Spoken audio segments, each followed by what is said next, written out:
Nurse, আচ্ছা আমি দেখছি একটা সেকেন্ড।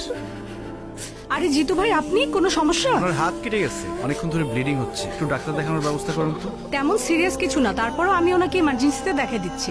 আর জিতু ভাই, আপনাকে অনেক ধন্যবাদ। আপনি সুপারিশ না করলে আমার হাজবেন্ডের চাকরিটা হতো না। আর মেয়েটাকেও একটা ভালো স্কুলে ভর্তি করছি, সব আপনার জন্যই সম্ভব হয়েছে। আরে কি যে বলেন না, একটু ডাক্তার দেখানোর ব্যবস্থা করেন। আচ্ছা আপনি বসেন, আমি অটবয়কে চা দিতে বলতেছি। চলেন। আমি কি বাঁচবো? কিচ্ছু হয়নি, তেমন অনেক কিছু রক্ত না। পড়ছে তো। আরে না, তেমন কিছু না।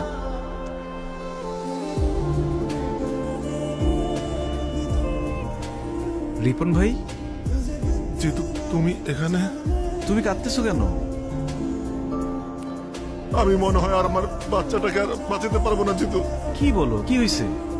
তুমি তো সবই জানো, প্রেম করে বিয়ে করছিলাম, বাচ্চাটা তাড়াহুড়া করে নিয়েছিলাম, পরে প্রিম্যাচিউর বেবি হইল।